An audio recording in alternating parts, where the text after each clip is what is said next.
يرجون لقاءنا ورضوا بالحياة الدنيا واطمأنوا بها والذين هم عن آياتنا غافلون۔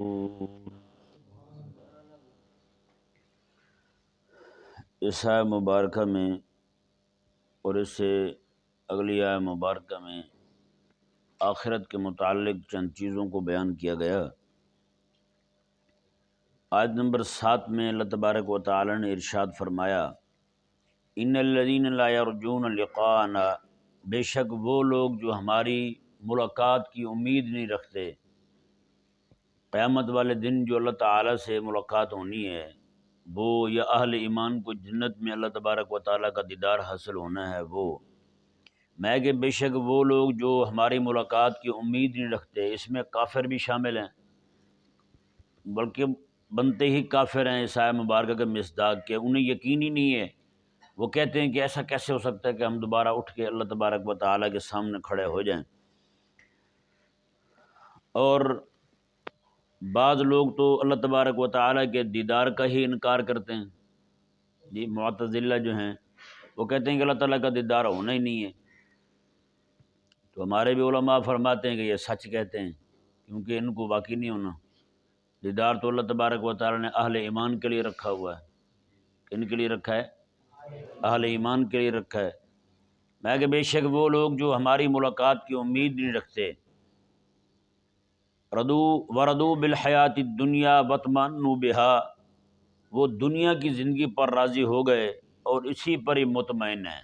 وہ کہتے ہیں یہی ہے سارا کچھ، دنیا کی زندگی مزے کی ہے، کھا لیں پی لیں مزے اڑا لیں، اس کے علاوہ اگلا جہان کس نے دیکھا ہے؟ جی آخرت کس نے دیکھی ہے؟ رب تبارک و تعالیٰ سے ملاقات کیا ہے؟ کچھ بھی نہیں ہے بھائی، یہی سارا کچھ ہے۔ کافر جو ہے عقیدتاً یہ کہتا ہے، اور کئی سارے مسلمان جو ہیں وہ عملاً یہ کہتے ہیں، زبان سے اگرچہ یہ بات نہ کہیں لیکن عمل ان کے یہی ہیں، وہ یہی سمجھتے ہیں بھائی دنیا ہی سارا کچھ ہے، دنیا ہی سارا کچھ ہے، یہیں پہ کھا لیں پی لیں مزے اڑا لیں، اس کے علاوہ اور کیا ہے؟ دیکھیں نا، کہیں پہ بندے نے جانا ہوتا ہے اس کی تیاری کرتا ہے یا نہیں؟ مثال کے طور پر کوئی بندہ اللہ تعالیٰ توفیق دے عمرے پہ جا رہا ہو تو کتنے دن پہلے تیاری شروع کر دے گا، کپڑے لے گا، وہ سلوائے گا، بیگ لے گا، ضروریات زندگی کی چیزیں، تیل تولیہ سرما اکٹھا کرے گا، ہر ایک چیز جو ہے وہ جمع کرے گا، جو بھی اس کو سفر میں کام آئے، وہاں جا کر احرام خریدے گا۔ تو گھر میں بیٹھے ہوئے لوگوں کو بھی پتہ چل جاتا ہے بھائی یہ نام بھی بتایا جائے تو بات ضرور ہے کہیں جانا چاہتے ہیں، یہ کہیں جانا چاہتے ہیں، یہ کہیں جا رہے ہیں، یہ گھر والوں کو بھی پتہ چل جاتا ہے بتایا نام بھی جائے تو بھائی جس بندے نے آخرت میں جانا ہے، اللہ تعالیٰ کی ملاقات کے لیے جانا ہے، تو اس کے عمل سے پتہ ہی نہ چلے یار یہ بھی تیاری میں ہے، رات وہ یہیں بیٹھا ہوا ہو، مطمئن ہو کے کھا پی رہا ہو، جی ٹرین آ گئی ہو باہر اسٹیشن پہ، کوئی بندہ بیٹھا امن کے ساتھ سکون کے ساتھ کھا رہا ہو، لوگ یہی سمجھیں گے نا بھائی اس نے نہیں جانا، ٹرین اسٹارٹ کھڑی ہے، وہ ڈرائیور اس کا بیٹھ گیا ہے چلانے کے لیے، سواریاں ساری چڑھ گئی ہیں، یہ بیٹھا کھانا کھاتا ہے، تو لوگ سمجھ جائیں گے بھئی یہ نہیں جانا چاہتا، ارادہ اس نے اپنا ملتوی کر دیا ہے۔ تو اب ذرا اندازہ لگائے نا، تو وہ بندہ جس کو پتہ ہے میں نے قیامت والے دن اللہ تبارک و تعالیٰ کا سامنا کرنا ہے، میری ملاقات ہونی ہے اللہ تبارک و تعالیٰ سے، وہ پھر مطمئن ہو کے پھرتا ہو۔ یہاں کہیں جاتا ہے بندہ کرایہ جمع کرتا ہے، جی پاسپورٹ ویزا چاہیے اسے، جی شناختی کارڈ چاہیے اپنے ملک کے اندر، باقی ساری چیزیں چاہیے، باہر جانے کے لیے جو ضروریات زندگی کا سامان ہے وہ سارا چاہیے، سارا جمع کرے گا، تو بتائیں رب کی بارگاہ میں جا رہا ہے، رب تبارک و تعالیٰ سے ملاقات کے لیے جا رہا ہے، تیاری کیا کی ہے اس نے؟ حضرت ہارون رشید رحمہ اللہ نے ایک بار فرمایا، بہلول جو ہے نا حضرت بہلول، وہ بھی بیٹھے ہوئے ہیں، انہوں نے کہا جی بتائیں، رومال تھا آپ کے پاس، انہوں نے کہا یہ میں رومال آپ کو دیتا ہوں، حضرت بہلول کو کہا یہ آپ اس بندے کو دے دیں جو سب سے بڑا بیوقوف ہے۔ انہوں نے وہ رومال لے لیا، اہل اللہ میں سے تھے، رومال لے لیا، لے کے چلے گئے، انہوں نے کہا میں نے اس کو کہا تھا اس کو دیں جو بڑا بیوقوف ہو، یہ لے کے چلے گئے۔ کچھ دنوں بعد واپس آئے، جب انہیں پتہ چلا کہ حضرت ہارون رشید رحمہ اللہ جو ہیں ان کی آخری وقت آ چکا ہے، تیاری ہے ان کی جانے کی، ہیں روانہ ہونے لگے دنیا سے ہی۔ وہ آئے، آگے کہا، ان سے پوچھا کہ حضرت آپ ایک مسئلہ تو فرمائیں، آپ کہیں جاتے تھے سفر میں تو وہاں پہ خیمہ لگانے کے لیے، کھانے پینے کا انتظام کرنے کے لیے کوئی بندے بھیجتے تھے آپ؟ کہا جی کیوں نہیں بھیجتے تھے، بالکل بھیجتے تھے۔ لوگ پہلے روانہ کر دیتے تھے، کھانے پینے کی چیزیں لے جاتے، ضروریات زندگی کی چیزیں لے جاتے، وہاں پہ خیمہ اکیلا میرا نہیں، میرے وزیروں کا بھی خیمہ لگ جاتا تھا، باقی بھی ساری چیزیں ضرورت کی پہنچ جاتی تھیں۔ انہوں نے کہا اچھا، انہوں نے کہا اب یہ فرمایا مجھے، آپ نے جو یہ سفر کرنا ہے برزخ کا، اور یہ سفر کرتے کرتے کرتے کرتے کتنے 100 سال آپ قبر میں رہیں، وہاں طے کرتے ہوئے آپ اس سفر کو اور پہنچے رب کی بارگاہ تک، بتائیں اس کے لیے کیا تیاری کی ہے، کتنا سامان بھیجا ہے آپ نے؟ جی ہارون رشید رحمہ اللہ جو ہے نا وہ رونے لگے، میں کہا اس کے لیے تو میں نے کچھ بھی نہیں بھیجا۔ جب اتنا کہا نا تو حضرت بہلول نے اپنی جیب سے وہ رومال نکالا، انہوں نے کہا مجھے پوری دنیا میں آپ سے بڑا بندہ ندان نہیں ملا، لہذا یہ رومال کے مستحق آپ ہیں۔ یہاں پہ ایک بات روک کے میں عرض کرتا ہوں، ایسا بالکل نہیں ہے کہ ہارون رشید رحمہ اللہ جو ہیں وہ ہماری طرح ہوں، ہیں ہارون رشید رحمہ اللہ جو ہیں وہ رات روزانہ 200 رکعت نفل پڑھا کرتے تھے، روز رات کو روز 200 نفل پڑھا کرتے تھے، اور ان کے محل سے، ان کی بیوی تھی نا حضرت زبیدہ، ان کے محل سے انہوں نے اپنے محل کے اندر 100 200 تک تعداد جو ہے وہ لونڈیوں کی رکھی ہوئی تھی، صرف اس لیے رکھی ہوئی تھی ان سے کوئی کام نہیں لیتے تھے، یہی ذمہ تھا ان کے کہ ہمارے گھر میں بیٹھ کے اللہ کے قرآن کی تلاوت کرو، قرآن پڑھتے رہو۔ ہم وقت قرآن خوانی ہوتی تھی ان کے گھر میں، ہم وقت قرآن خوانی ہوتی تھی ان کے گھر میں، وہ قرآن پاک اتنا پڑھا جاتا تھا، محدثین فرماتے ہیں جب ہم ان کے گھر کے پاس سے گزرتے ہیں نا، ایسے بھن بھن کی آواز آتی ہے جیسے شاید کی مچھیاں ایک جگہ اکٹھی ہو کے وہ بول رہی ہیں، اتنی کثرت کے ساتھ قرآن پاک پڑھا جاتا تھا ان کے گھر کے اندر۔ اور یہی ہارون رشید رحمہ اللہ جو ہیں ان کی گھر والی نے بغداد سے لے کر مکہ اور مدینہ تک حاجیوں کے لیے نہر کھدوائی تھی، کھدوانے والی ظاہری بات ہے حضرت زبیدہ تھی، سوچ ان کی تھی، پیسہ کن کا لگا ہوا؟ ہارون رشید کا پیسہ لگا ہوا ہیں۔ جب وہ بن گیا سارا تو ان کی زوجہ جو ہیں وہ ان کے پاس حساب لایا گیا، انہوں نے کہا جی یہ دیکھیں حساب ہے، میں کیا ہے؟ انہوں نے کہا جی جو خرچہ ہے سارا وہی لکھو، انہوں نے کہا ترکنا الحساب الی یوم الحساب، کہا کہ یہ حساب جو ہے نا ہم نے حساب والے دن کے لیے چھوڑ دیا ہے بس۔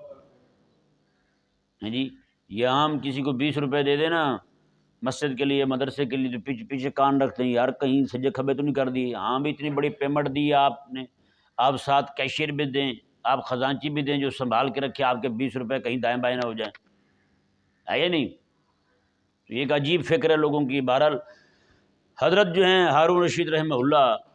وہ اس قدر جناب وہ نیکیاں کرنے والے، اللہ اللہ کرنے والے، رات ساری ساری رات کھڑے ہو کے نماز پڑھنے والے بندے تھے، باوجود اس کے کہ وہ رونے لگے، انہوں نے کہا جی میں نے تو آخرت کے لیے کچھ تیار نہیں کیا۔ بتائیں جس نے اتنا کچھ تیار کیا ہو، جس نے امت کو ابو یوسف جیسا بندہ دیا ہو، ہیں جی وہی لے کے آنے والے ہیں نا آگے امام ابو یوسف رحمہ اللہ کو، ہیں پھر امام ابو یوسف جو ہیں وہ قاضی القضات بنے، اللہ تعالیٰ کا ڈر رکھنے والا بندہ، پوری امت کا قاضی القضات یعنی چیف جسٹس بنے آپ، حضرت امام ابو یوسف رحمہ اللہ ہیں۔ اور یہ امام ابو یوسف رحمہ اللہ کو اپنے ساتھ رکھتے تھے کہ میرے ساتھ رہیں، کہیں پہ بھی آپ مجھے دیکھیں میں اللہ رسول کے حکم کے خلاف کر رہا ہوں تو مجھے ٹوکیں۔ بتائیں آج ہیں آپ کے حکمران برداشت کرتے ہیں؟ آج تو کہتے ہیں جناب بات بھی نہ کرنا ہمارے بارے میں، چاہے ہم جناب ظلم کریں، زیادتی کریں، لوگوں کو قتل کر دیں، جو مرضی کرتے پھریں، آپ نے کچھ نہیں کہنا، آپ نے کچھ کہا تو وہی سلوک، اس سے بڑھ کر سلوک آپ کے ساتھ ہوگا جو پہلے مظلوموں کے ساتھ ہوا ہے۔ تو بہرحال اللہ تبارک و تعالیٰ کی بارگاہ کی حاضری کی جو تیاری ہے نا وہ ہر ایک کو کرنی چاہیے، اس کے لیے کیا کیا چیزیں ضروری ہیں وہ ہر ایک بندے کو چاہیے کہ وہ ان چیزوں کو تیار کرے، ان چیزوں کو اکٹھا کرے۔ خلاق کائنات نے ارشاد فرمایا وَطْمَعُ رَضُوا بِالْحَيَاةِ الدُّنْيَا وَاطْمَأَنُّوا بِهَا، میں وہ دنیا کی زندگی پہ راضی ہو گئے، انہوں نے کہا سارا کچھ یہی ہے، بس کھا لیں پی لیں مزے اڑا لیں، اور جب وَاطْمَأَنُّوا بِهَا اور اسی پر مطمئن ہو گئے، وَالَّذِينَ هُمْ عَنْ آيَاتِنَا غَافِلُونَ، اور ہماری آیتوں سے غافل ہو گئے ہیں، ہماری آیتوں سے غافل ہو گئے، یعنی اللہ نے فرمایا ہم نے جو احکامات دیے ان کو اس سے غفلت میں پڑے ہوئے ہیں۔ اب بتائیں جو بندہ ایک غافل ہو جائے اس کا انجام یہ ہے، آج قرآن کریم کی گستاخیاں ہوں، قرآن کریم کو جلایا جائے، قرآن کریم کو گلیوں میں گندی نالیوں میں، کہاں پہ؟ پیارے پاکستان میں، پیارے پاکستان میں رب کے قرآن کو گندے نالوں میں بہایا جائے۔ یہ روزانہ لاکھوں کروڑوں کی تعداد میں اخبارات چھپیں، اس کے ماتھے پہ قرآن کریم کی آیہ مبارکہ کا ترجمہ دیا جائے، بسم اللہ شریف کا روز ترجمہ دیا جائے، اور اس کو جناب امرود والا 5 روپے کے امرود جناب دیتے ہوئے اللہ تبارک و تعالیٰ کے قرآن کی آیت جو ہے اس کو جناب اس کے ساتھ ایسی فضول میں دے دے اور اس کے اوپر مسالہ ڈال دے، کھانے والا امرود کھا لے اور وہ آیہ مبارکہ گندگی میں پھینک دے اور چلا جائے۔ تو بتائیں والذین هم عن آیاتنا غافلون کا مطلب کیا ہے؟ اگر ان کو خلاق کائنات کی بارگاہ کی حاضری کی تمنا ہے نا، ان کو تڑپ ہے اللہ تعالیٰ کی بارگاہ میں حاضر ہونا ہے، تو پھر بھئی اس نے جو چیزیں تمہیں دی ہیں ان کی بھی تو عزت کرو، ان کی بھی تو قدر کرو۔ خلاق کائنات کے کلام کے ساتھ ہم نے اس طرح کا بے ادبی والا رویہ رکھا ہوا ہے، رویہ روا رکھا ہے ہم نے، جائز سمجھا ہوا ہے اسے۔ یہ ابھی کل کی بات ہے، ایک دوست نے مجھے تصویریں بھیجیں، 2-3 تصویریں تھیں کہ لڑکے جو ہیں وہ پڑھ کے امتحان دے کے باہر نکلے، تو وہاں پہ انہوں نے کیا کیا، لڑکے جو باہر نکلے سکولی تھے آپ کو پتہ ہے، وہ باہر نکلے، پیپر تھے ان کے پاس، ان پیپروں پر اسلامیات کا پرچہ تھا، ان پر قرآنی آیات لکھی ہوئی تھی، جیسے وہاں سے باہر نکلے انہوں نے ان کے ٹکڑے کیے ایسے ہوا میں اڑا دیے، اسلامیات کا پرچہ تھا، قرآن کی آیتیں لکھی ہوئی تھی، سارے ایسے ہوا میں اڑا دیے۔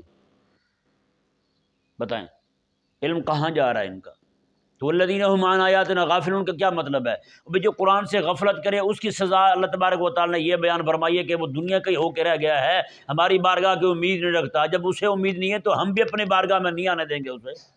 ہیں جی، ہم بھی اسے سیدھا سیدھا جہنم بھیجیں گے، ایسے بندے کو اپنی بارگاہ میں نہیں آنے دیں گے ایسے بندے کو۔ تو بتائیں پھر جو لوگ قرآن سے غفلت برتے ہیں ان کا یہ انجام ہے، جو قرآن کی گستاخیاں کریں ان کا کیا حال ہوگا؟ پھر قرآن کریم کو سر راہ کھڑے ہو کے، چوکوں میں کھڑے ہو کے قرآن کریم کو آگ لگا دیں ان کا کیا بنے گا؟ گندی نالی میں پھینک دیں ان کا کیا بنے گا؟ والذین هم عن آیاتنا غافلون۔ اور دوسری بات یہ ہے، اللہ نے فرمایا ہم نے جو آیتیں بھیجی ہیں وہ آیات جن میں احکامات دیے ہم نے کہ یہ کرو، چور کا ہاتھ کاٹو، زانی ہے تو سزا دو، رشوت خور ہے تو پکڑو اسے، ہیں؟ یہ اللہ تعالیٰ کی آیتوں سے غفلت برتی ہوئی یا نہیں برتی ہوئی؟ ہم نے بتائیں، غفلت نہیں برتی ہوئی، پورا پورا منہ پھیرا ہوا ہے ہم نے قرآن کریم کی آیات سے۔ یہاں پہ انگریز کا قانون ڈنڈے کے زور پہ ٹھوکا جاتا ہے، انگریز کا قانون زبردستی بنوایا جاتا ہے، لیکن اللہ کا قانون، اللہ نے والذین هم عن آیاتنا غافلون، یہ تو ہماری آیتوں سے غافل پڑے ہوئے ہیں۔ اب دیکھیں نا، قرآن کریم گھروں میں پڑے ہوئے ہیں، تشریف فرمائیں قرآن کریم، کتنا کتنا عرصہ بیت جاتا ہے، مٹی پڑتی رہتی ہے، مجال ہے اس کو کوئی ہاتھ لگائے ہیں؟ وہ امتی یار کیا دل میں سوچتے، اس کا ایمان ملامت نہیں کرتا اس بندے کو کہ قرآن کریم مہینے ہو گئے وہاں پڑا ہوا ہے اور ٹی وی کے منہ پہ روزانہ کپڑا مارتے ہو، اور جوتے کو بھی روز پالش کر لیتے ہو، رب کے قرآن کا یہ حال کر دیا تم نے۔ ایک بندہ کہیں گیا ملنے کے لیے کہیں گیا کسی کے ہاں، ٹھہرا 2-4 دن، وہاں سے واپس چلا گیا، پیچھے گھر والے جو تھے ان کے پیسے غائب ہو گئے، وہ بڑے پریشان کے پیسے رکھے تھے ہم نے، مہمان لے گیا، اب مہمان سے پوچھیں تو کیسے پوچھیں، نہیں پوچھتے تو پیسے بہت زیادہ ہیں، پوچھتے ہیں تو رشتہ داری ختم نہ ہو جائے، تعلقیاں ٹوٹ جائے کہیں۔ بالآخر انہوں نے سال کے بعد حوصلہ کرتے ہوئے اس سے پوچھا، یار آپ ہمارے گھر میں آئے تھے، ہمارے پیسے تھے، آپ نے دیکھے تو نہیں ہیں؟ وہ رونے لگا، انہوں نے کہا جی آپ روئیں نا، آپ نے نہیں دیکھے، آپ کو نہیں پتہ، تو آپ پریشان نہ ہوں، آپ کیوں روتے ہیں؟ ہم آپ پہ الزام تھوڑی لگا رہے ہیں، ممکن ہے ہم نے کہیں آگے پیچھے رکھ دیے ہوں۔ انہوں نے کہا میں اس لیے نہیں رو رہا ہوں، میں کسی اور وجہ سے رو رہا ہوں، آپ کے پیسے جو تھے نا وہ مجھے ملے تھے، آپ کے کمرے میں پڑے ہوئے تھے، وہ پیسے میں نے اٹھائے قرآن کریم میں رکھ دیے تھے، آپ کے گھر میں جو قرآن پڑا ہوا تھا اسی میں رکھ دیے تھے۔ میں نے کہا جب آپ صبح قرآن کریم اٹھائیں گے تو آپ کو پیسے مل جائیں گے۔ انہوں نے کہا افسوس، مجھے رونا اس بات پہ آ رہا ہے، رب کا قرآن آپ کے گھر میں سال پورا قرآن ہی نہیں پڑھا آپ نے، بتائیں، پورا سال آپ نے قرآن ہی نہیں اٹھایا۔ آج فیس بک کی لعنت ایسی پڑی ہے، ہاں جی، ہر بندہ بوڑھا نوجوان فیس بک ہی پڑھے جا رہا ہے۔ فیس بک جو ہے نا، ایسے فیس ہی اس کا جھوٹ والا ہے، کذب والا ہے، دروغ گوئی والا ہے، نری بدماشی والا ہے، فحاشی والا ہے، اریانی والا ہے، اس کو تو سارے پڑھ رہے ہیں۔ یہ 3 دن پہلے بلکہ کل نہیں پرسوں والے دن ایک مسجد کے امام ہے میرے پاس آئے ہیں، مجھے کہنے لگے جی مجھ سے کتاب نہیں پڑھی جاتی۔ کیوں بھائی؟ وہ کہتے ہیں جب بھی کوئی کتاب اٹھاتا ہوں تو موبائل پکڑ لیتا ہوں، کہتا بس موبائل ہی دیکھتا رہتا ہوں، پھر کتاب دیکھنے کی توفیق نہیں ہوتی۔ میں نے کہا ظاہری بات ہے، ایک ہی شے رہے گی آپ کے ہاتھ میں، ہیں یا پھر یہ رہے گا یا پھر کتاب رہے گی۔ اصل میں معاملہ یہ بنا ہے، ہم نے موبائل نہیں رکھا ہوا، موبائل نے ہمیں رکھا ہوا ہے کہ نہیں؟ سچی بتائیں، کئی بار جو ہے نا آپ موبائل کو فون کرنے کے لیے اٹھاتے ہیں، گھنٹوں گزر جاتے ہیں واٹس ایپ بھی دیکھتے ہوئے، ہے یا نہیں؟ اچھا موبائل کے بھی میسج آتے تھے، وہ اتنا مصروف نہیں کرتا تھا لوگوں کو جتنا یہ واٹس ایپ کرتا ہے۔ جس طرح بچے کو پیمپر پہنا دیتے ہیں لوگ، تو ہر 5 منٹ بعد 10 منٹ بعد چڈی کس طرح کھینچ کے دیکھتے رہتے ہیں، بچے نے کچھ ریلیز تو نہیں کیا ہیں، بچے نے کچھ چھوڑا تو نہیں ہے۔ اسی طرح کر کے یہ واٹس ایپ نے حال کیا ہے۔ لوگوں نے موبائل نہیں رکھا ہوا، موبائل نے ان کو رکھا ہوا ہے۔ موبائل جتنا چاہتا ہے ان کو مصروف رکھتا ہے، 3 گھنٹے 4 گھنٹے 5 گھنٹے جناب، اچھے بوڑھے کھسٹ جو ہیں وہ بھی رات کو موبائل پہ لگے ہوئے ہیں جناب، واٹس ایپ دیکھ رہے ہیں، فیس بک دیکھ رہے ہیں، وہ مزے کے ساتھ زندگی گزار رہے ہیں۔ تو بھائی پھر والذین ھم عن آیاتنا غافلون جو ہے، اللہ تعالیٰ نے فرمایا کہ ہماری آیتوں سے انہوں نے غفلت برتی ہوئی ہے۔ سچی بات ہے، جس بندے کو ان کاموں میں لذت آنی شروع ہو جائے نا، پھر اللہ تبارک و تعالیٰ کے قرآن کی لذت اس سے چھین لی جاتی ہے۔ وہ چاہتے ہوئے بھی قرآن نہیں پڑھ سکتا، وہ چاہتے ہوئے بھی قرآن کو ہاتھ نہیں لگا سکتا، دل میں یہ ہوک اٹھے بھی ہے نا یار قرآن بھی پڑھا کروں، لیکن اس کو توفیق نہیں ہوگی، پھر قرآن سے ایسے بھاگے گا جیسے بھاگنے کا حق ہے۔ نہیں سمجھ آ رہا مسئلہ؟ تو بھائی اس لیے اپنے آپ کو بچائیں موبائل سے۔ موبائل سچی بات ہے اس وقت جو ہے نا، یہ دجال کا جو لشکر ہے نا، دجال کا جو لشکر ہے، اس کا ایک ادنا سپاہی ہے موبائل، جس نے پوری قوم کو لپیٹ میں لے لیا ہے، پوری قوم کو لپیٹ میں لے لیا ہے۔ ہماری تہذیب کھا گیا، ہمارا تمدن کھا گیا، ہماری کتابیں کھا گیا، ایک ایک چیز ہماری کھا گیا یار، ایک ایک چیز ہماری لے گیا ہے۔ وہ مولوی جن کے سرانوں میں رات کو قرآن کتابیں پڑھی ہوتی تھی، مختلف کتابیں پڑھا کرتے تھے، ان کے سرانے میں صرف موبائل رہ گیا، صرف موبائل رہ گیا۔ ایک مولوی میں نے خود دیکھا، وہ پیچھے پڑا ہوا تھا، رات دن جب بھی بیٹھے دعا کریں جی موبائل لے لوں بڑے والا، دعا کریں جی موبائل لے لوں بڑے والا، چلو جی کچھ عرصے بعد موبائل لے لوں جی، میں تو قسم سے لے اس لیے رہا ہوں اس کے ذریعے تاکہ دین کا کام ہو، کتابیں پڑھوں، دین کا پیغام لوگوں تک پہنچاؤں۔ ٹھیک ہے پہنچاؤ بھی، کس نے منع کیا آپ کو؟ لیکن وہی حضرت ایسے بہے ہیں جی، وہ آج دکھنے کو نہیں ملتے، آج کہیں نظر نہیں آتے ہمیں، یعنی کہ دین کے کاموں میں کہیں نظر نہیں آتے، کہاں کے کہاں چلے گئے۔ ہمارا ایک رشتہ دار ہے، آپ حیران ہوں گے، اس کو 12 سے 15 سال ہو گئے ایسے پڑا ہوا ہے، کوئی کام نہیں کرتا، کوئی کام نہیں کرتا۔ موبائل پہ فیس بک پہ وہ ولاگر نہیں آتے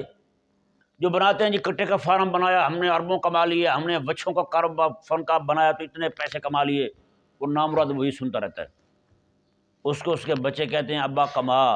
کہتا ہے بیٹا آپ کو کیا پتا میرے کیا منصوبے ہیں، بیٹا آپ نہیں سمجھو گے، کبھی نہیں سمجھو گے میں کیا کر رہا ہوں آپ لوگوں کے لیے۔ کیا کر رہا ہے؟ احمق صرف ویڈیو دیکھتا رہتا ہے، بتائیں،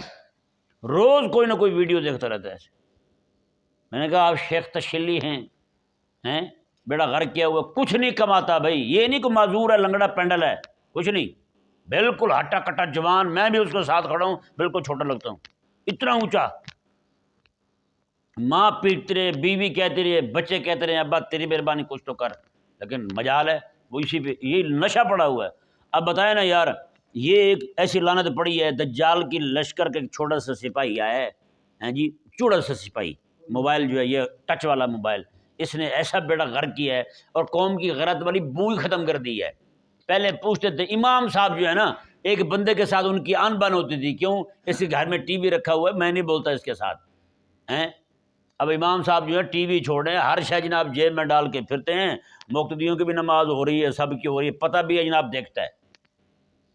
ایک مولوی میں خود جانتا ہوں اسے، اس کی مسجد بالکل ساتھ اس کا گھر تھا، اتنے زور سے اونچی فلمیں لگتی تھیں اس کی، ہاں جی، نمازی کہتے تھے حضرت آواز آہستہ کر لیں،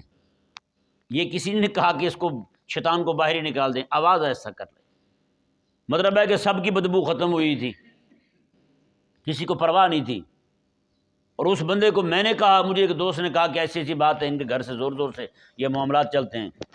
اور اس کے جو پیر ہے میں اسے جانتا ہوں، میں نے اسے کہا، میں نے کہا یار یہ آپ نے کیا کیا ہے، گھر میں ٹی وی رکھا ہوا ہے اور فلمیں لگاتے ہیں کیبل لگا کے۔ اس نے کہا میرے مرشد نے فرمایا تھا کہ آپ جو ہے نا سوکھے مولوی نہ بننا، خشک مولوی نہ بننا، گلے لینا۔ میں کہا تھندے دے پترا ہیں تو کی تئی بتائیں۔ اس نے کہا میرے مرشد نے کہا ہے، اور اس کا مرشد جو ہے نا، میں نام بتا دوں تو کئیوں کا ایسے ہی ہوائیاں اڑ جائیں کہ مرشد کون ہے وہ۔ کہتے میرے مرشد نے کہا تھا آپ خشک مولوی نہ بننا، اور مجھے خود اجازت دی تھی کہ آپ ان چیزوں کے ساتھ منسلک رہنا۔ تو فرمایا کہ یہ ساری چیزیں جو ہے نا یہ بندے کو اللہ تعالیٰ سے غافل کرنے والی ہیں۔ یار ایک موبائل نے ایسا غافل کیا اللہ کی آیتوں سے، اچھے بھلے لوگ جو نا جو قرآن پاک اٹھا کے پڑھتے تھے ہاتھ میں، موبائل پہ پڑھ رہے ہوتے ہیں، موبائل پہ پڑھ رہے ہوتے ہیں۔ یار آپ کو پتہ ہے یہ قرآن پاک کی کتابی شکل میں آپ اٹھائیں گے نا، اس کو اٹھانے کا بھی ثواب ہے، اٹھانے کا بھی ثواب ہے، اس کو چھونے کا بھی ثواب ہے۔ خلاق کائنات کا کلام ہے، اس کو چھونے سے، صرف ہاتھ لگانے سے جو ایک روحانیت دل کے اندر جاتی ہے نا، وہ آپ چھوڑ بیٹھے ہیں۔ ایک نورانیت، نور جو آیات کریمہ سے نکل کر کے آپ کی آنکھوں کے ذریعے آپ کے دماغ میں جاتا ہے، آپ کے دماغ کو قوی کرتا ہے، آپ کی نظر کو تیز کرتا ہے، وہ چھوڑ بیٹھے ہیں ہم۔ اس کی جگہ پہ موبائل آ گیا، موبائل کی شعائیں جو ہے نا ہمارا بیڑا غرق کر رہی ہیں۔ اچھی بھلی جناب نظر والے بندے، ان کی بھی نظریں کمزور ہو رہی ہیں کہ نہیں۔ افسوس یہ ہے یار، چھوٹے چھوٹے بچے اس کے نشے بن گئے ہیں، چھوٹے چھوٹے بچے، ابھی بچے سال کے نہیں ہوئے موبائل پکڑ کے بیٹھے ہوئے ہیں۔ گھروں میں اماں نے بھی کہا چل ٹھیک ہے جان تو چھوڑے نا، اپنے کام میں لگا رہے، موبائل میں لگا ہوا ہے، اماں الگ موبائل میں لگی ہوئی ہے، ابا لگا ہوا موبائل میں، چھوٹا سا بچہ لگا ہوا موبائل میں، سارے موبائل میں مصروف ہیں۔ تو یہ دجال نے ایسا مصروف کیا میں ہمارے رشتہ دار تھے، ان کے گھر میں گیا مدینہ شریف میں، آپ حیران ہوں گے، عشاء کے بعد وضو نماز پڑھ کے ہم مسجد نبی شریف سے آئے، ہمارے چچا ہیں ان کے گھر میں بیٹھے، ان کا ایک نواسہ آیا ہوا تھا، تشریف لایا ہوا تھا، لو جی اس رات کو 3 بجے تک بیٹھ رہے، اس بندے نے آنکھ اوپر نہیں کی، اوپر نہ کوئی بات سنی ہماری، نہ ہمارے ساتھ کوئی بات کی، موبائل پیش لگا ہوا۔ میں نے کہا یہ بھی کہتا ہوگا اپنے بھائیوں کو بیٹا تمہیں نہیں پتا کیا منصوبے بنا رہا ہوں آپ کے لیے، خیالی پرو پکا رہا ہوں آپ کے لیے، آپ بس انتظار کرو، دھواں اٹھنے کی دیر ہے، پلیٹ جیسے میں نے اٹھائی، آپ نے برتن کھول لینے بس۔ عجیب نظام ہے یار۔ ایسا میرے آقا صلی اللہ علیہ وسلم نے فرمایا کہ قیامت کے قریب جو ہے نا، اکٹھے بیٹھے ہوئے لوگ بھی اکٹھے نہیں بیٹھیں گے، اکٹھے بیٹھے ہوئے بھی اکٹھے نہیں بیٹھیں گے۔ اب بتائیں نا، اکٹھے بیٹھے ہوتے ہیں 4-5 بندے، کسی کو کوئی پرواہ نہیں ہے، موبائل پہ لگے ہوئے ہیں۔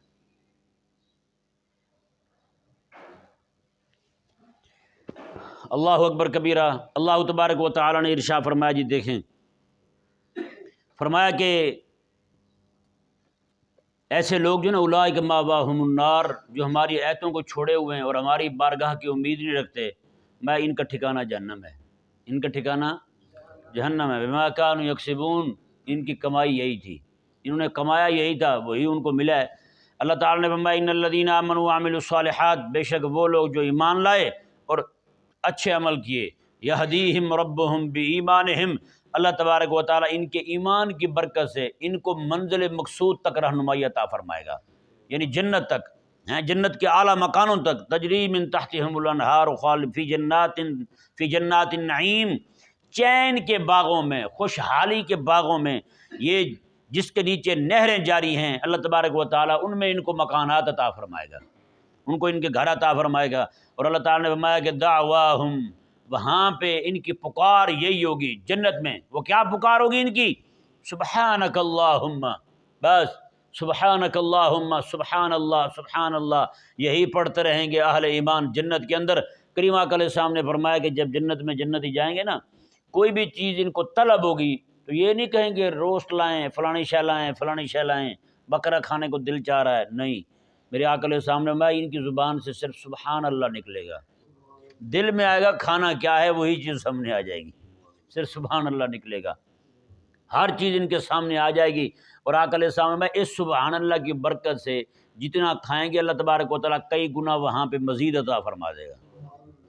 یہ لفظ سبحان اللہ جو ہے نا، یہ ان کی نعمتوں کو کام نہیں ہونے دے گا، نعمتیں بڑھتی رہیں گی ان کی۔ اور آگے فرمایا اللہ تعالیٰ نے وَتَحِيَّتُهُمْ فِيهَا سلام، اور ان کی باہمی ایک دوسرے کو سلام کہیں گے، سلام علیکم سلام علیکم، اور ان کا ایک دوسرے کے لیے تحفہ ہوگا سلام علیکم۔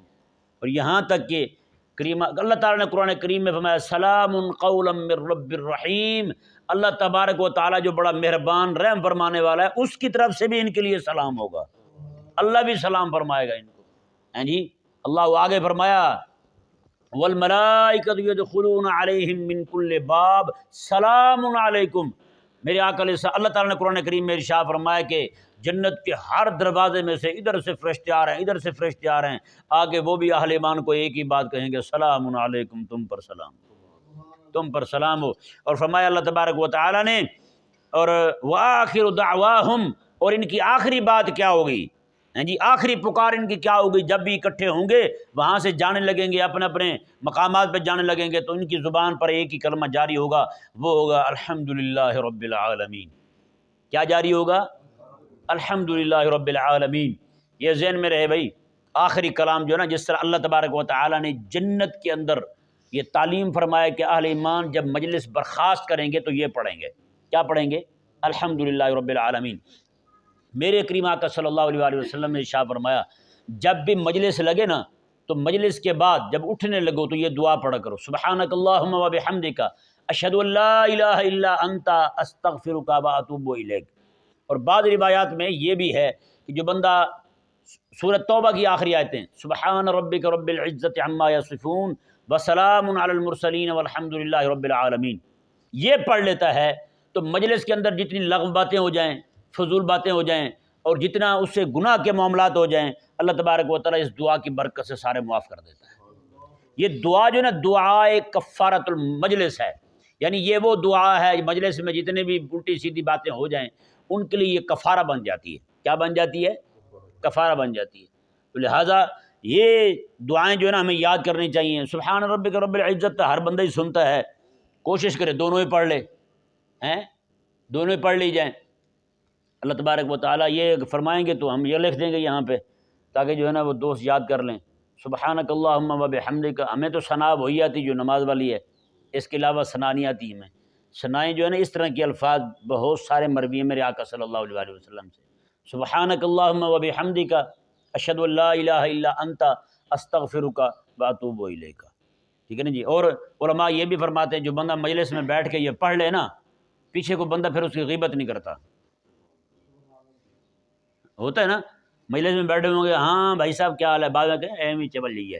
ہاں جی ایویں چبل جی، اپنے بارے میں کہرانے سے بچنے کے لیے یہ ضرور پڑھیں۔